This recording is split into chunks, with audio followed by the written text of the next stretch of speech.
Assalamualaikum warahmatullahi wabarakatuh. Kembali lagi ke channel Studio NS Production dalam rancangan Eksplorasi Misteri Mistik. Saya Nazri Saleh hos anda. Hari ini saya akan menceritakan tentang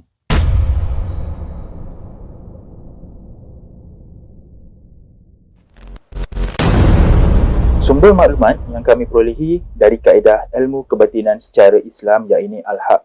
Jika anda tidak suka dari sumber tersebut, sila berhenti menonton video dari channel ini.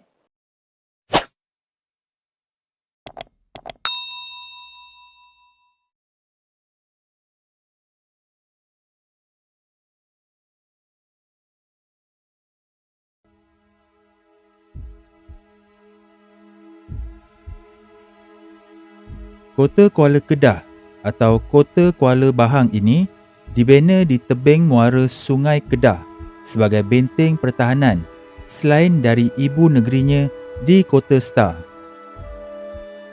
Kota Kuala Kedah yang didirikan pada kurun ke-17 dan 18 Masihi oleh pemerintah Kedah berfungsi sebagai pusat pemerintahan yang mengawal jajahan takluk negeri Kedah.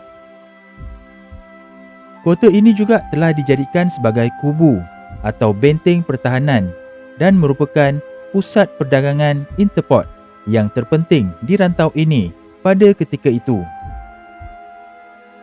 Kedudukannya yang strategik menyebabkan Kota Kuala Kedah menjadi rebutan bukan sahaja oleh kerajaan serantau seperti Aceh, Siak, Bugis dan Siam, malah kuasa besar seperti Portugis, Belanda dan juga Inggeris. Sebelum Sultan Muhammad Jiwa menaiki tahta pada tahun 1710, baginda pernah menuntut ilmu agama daripada seorang Arab bernama Syekh Abdul Jalil di Palembang, Sumatera. Kemudian baginda dibawa oleh gurunya mengembara ke India. Ketika kembali semula ke Kedah, baginda membawa bersama gurunya Syekh Abdul Jalil dan Hafiz Sab, iaitu murid Syekh Abdul Jalil di India. Setelah Sultan Muhammad Jiwa Zainal Azilin Muazzam Shah II menaiki tahta menjadi Sultan Kedah ke-19, baginda melantik Syekh Abdul Jalil menjadi mufti sementara Hafiz Sab dilantik menjadi Kadi Besar Kedah dengan gelaran Datuk Maharaja Kadi. Kota ini didirikan semula oleh baginda bermula pada 10 Safar 1185 Hijrah bersamaan 25 Mac 1771. Baginda menitahkan Hafiz Sab iaitu Datuk Maharaja Kadi untuk mereka bentuk pelan kota tersebut. Pembinaannya dilakukan oleh Maula Ibrahim Sab iaitu anak saudara Hafiz Sab bersama-sama buruh dari India. Pembinaan kota ini siap pada tahun 1780. Kota Kuala Kedah yang musnah akibat serangan musuh dan kota ini dibina semula di atas tapak asalnya. Tembok kota ini diperbuat daripada batu bata merah dengan menggunakan bahan-bahan adunan tempatan seperti kapur kulit kerang dan kulit siput di samping telur putih dan manisan lebah. Batu-batu bata tersebut diperbuat oleh tukang-tukang batu dari India menggunakan tanah-tanah asal yang terletak di bandar, dan kini tempat membuat batu bata tersebut dikenali sebagai Bakar Bata. Antara peristiwa serangan di kota ini adalah pada 1611, kota ini telah diserang dan dimusnahkan oleh Portugis di bawah pimpinan Diego de Medoca Furtado, seorang pedagang atas arahan Raja Siam, kerana iri hati terhadap hubungan persahabatan yang terjalin di antara Kedah dengan King Awa Burma iaitu Myanmar. Namun demikian, kota ini diperbaiki semula pada zaman pemerintahan Sultan Sulaiman Shah II yang memerintah dari 1602 sehingga 1619. Portugis yang bertapak di Melaka terus berusaha dan akhirnya berjaya menjalin hubungan perdagangan dengan Kedah. Kota ini digunakan sebagai markas dan loji pengumpulan hasil dagangan mereka, terutamanya bijih timah. Walau bagaimanapun, pada tahun 1619, Aceh berjaya menaluki Kedah dan mengusir keluar Portugis dari kota ini. Kedah yang sentiasa menerima ancaman daripada Siam meminta bantuan Inggeris untuk mempertahankan kepentingan pelabuhan ini. Peluang yang dinanti-nantikan ini memberi kesempatan kepada Inggeris untuk menduduki Pulau Pinang. Mereka bersetuju membayar sagu hati tahunan dan membantu mempertahankan Kedah melalui perjanjian yang dimeterai pada 11 Ogos 1786 di antara Inggeris yang diketuai Kapten Francis Light dengan pembesar-pembesar Kedah.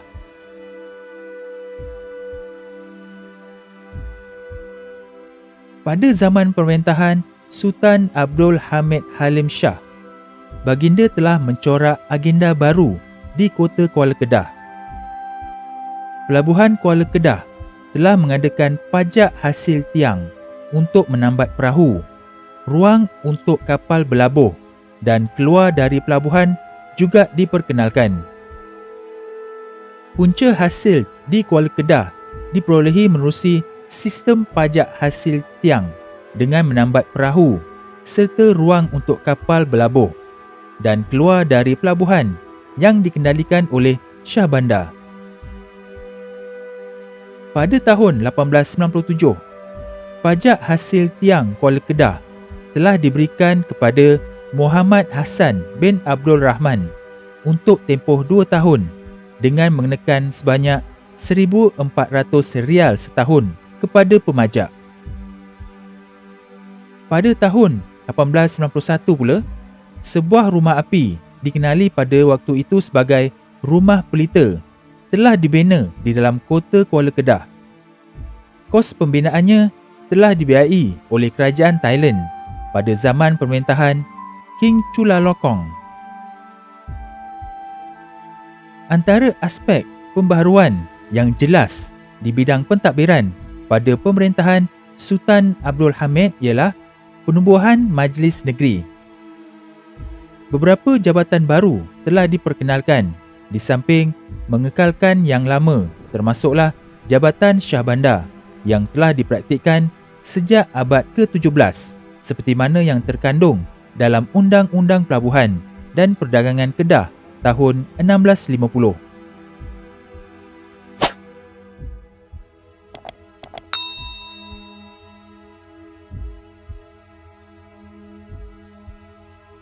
Pada 12 November 1821, iaitu pada zaman pemerintahan Sultan Ahmad Tajuddin Halim Shah II, Angkatan Perang Ligor yang diketuai oleh 2 orang putera Raja Ligor, iaitu Pia Buri Sak Nutun Angkatan Laut dan Pia Sina Nungcit Angkatan Darat, telah menyerang Kedah atas arahan pemerintah Siam di Bangkok. Akhirnya Kedah jatuh ke tangan tentera Ligor. Sultan Ahmad Tajuddin Halim Shah II yang bersemayam di Pulau Tiga sempat melarikan diri lalu mendapatkan perlindungan Inggeris di Pulau Pinang. Secara ringkasnya, dengan termeterainya perjanjian Inggeris-Siam iaitu Perjanjian Bangkok pada 15 Julai 1909, maka naungan ke atas Kedah bertukar daripada Siam kepada Inggeris. Jabatan Shah Bandar ditempatkan di sini untuk mengawasi dan menyelenggara pelabuhan dan rumah api serta menjamin keselamatan kapal-kapal dan perahu-perahu yang keluar masuk. Jawatan tersebut disandang oleh Wan Awang pada ketika itu, dan bagi menghargai jasanya, sebatang aloe sebelah timur berhampiran kota Kuala Kedah diberi nama Kampung Aloe Wan Awang.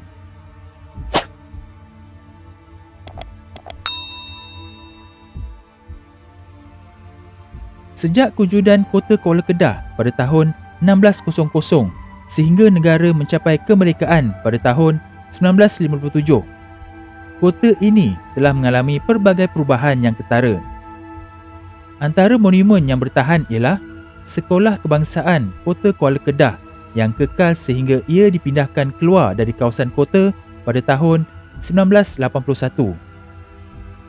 Bentuk-bentuk fizikal lain yang masih wujud ialah Tembok Kota, Mahkamah Lama, Pintu Gerbang Kacapuri, Pintu Gerbang British, Rumah Api, Tapak Quarters, Tapak Istana dan beberapa buah meriam.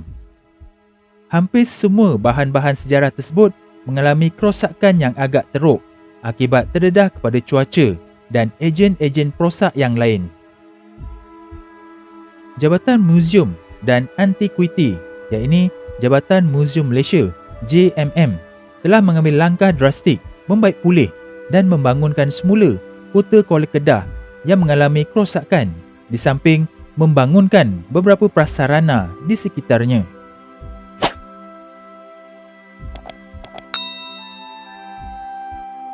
Pintu Gerbang Kacapuri dibina semasa pemerintahan Sultan Muhammad Jiwa Zainal Azilin Muazzam Shah II. Pintu gerbang ini adalah pintu masuk utama ke dalam kota dan dipercayai bersambung terus dengan istana pada ketika itu. Reka bentuk seni bannernya mempunyai pengaruh seni banner India. Pada tahun 1970, pintu gerbang ini telah runtuh dan mengalami kerosakan akibat dipukul ribut. Namun, telah didirikan semula oleh pihak muzium pada tahun 2000 mengikut ukuran sebenar. Reka bentuk pintu gerbang yang unik dapat menjadikan tarikan utama pengunjung untuk melawat ke Muzium Kota Kuala Kedah.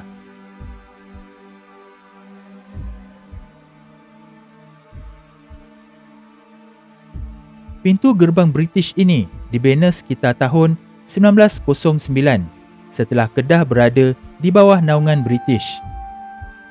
Bahagian depan pintu gerbangnya berbentuk lengkung dengan menggunakan ragam hias batu-batu granit.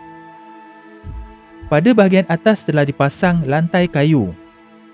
Tangga telah dibina bagi membolehkan pengawal naik ke atas untuk membuat tinjauan serta pengawasan di bahagian luar kota. Dari bahagian atas ini juga pelawat boleh menikmati pemandangan keseluruhan kawasan muzium dan keindahan laut yang terbentang luas.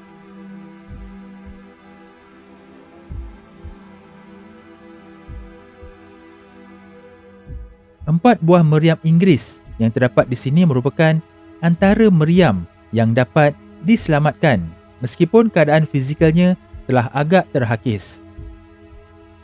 Jumlah yang sedikit ini sangat jauh berbeza jika dibandingkan semasa era pemerintahan Sultan Muhammad Jiwa Zainal Azilin Muazzam Shah yang dikatakan mempunyai berpuluh-puluh meriam buatan Inggeris, lela dan rentaka yang diletakkan di hadapan kota Kuala Kedah. Peranan utamanya adalah sebagai senjata pertahanan negeri Kedah yang melindungi negeri ini daripada ancaman musuh.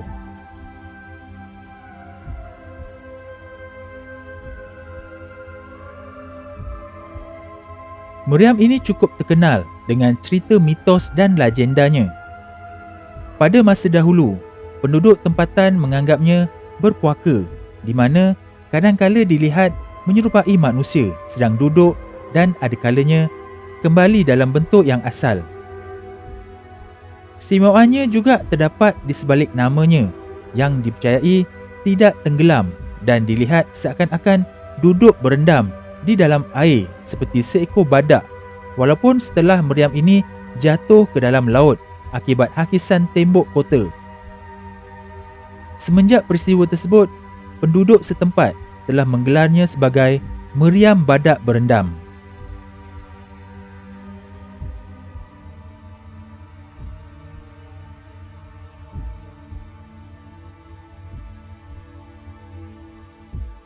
Tapak istana ini dahulunya pernah dijadikan tapak bagi istana hinggap Sultan Ahmad Tajuddin Halim Shah II, Sultan Kedah ke-22.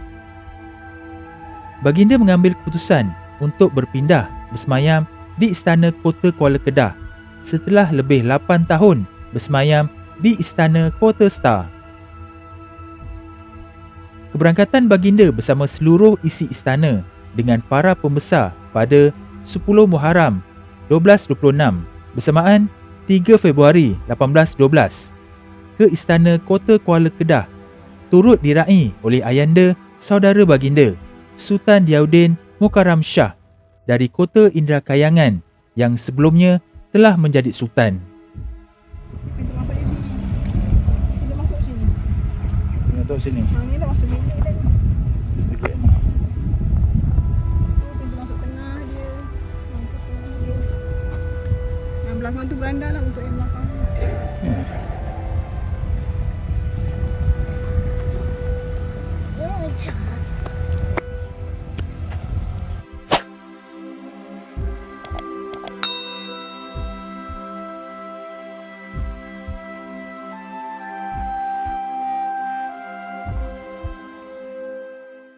Jangan lupa sertai ahli member channel Eksplorasi Misteri Mistik ini dengan klik pada butang join di bawah video ini atau klik link pada ruangan description. Terdapat 4 pilihan peringkat package yang disediakan. Untuk penerangan lanjut sila klik join sekarang dan anda akan dibawa kepada video penerangan berkenaan package-package tersebut. Itu saja video untuk kali ini. Jumpa lagi pada video akan datang yang lebih menarik, insya-Allah. Assalamualaikum.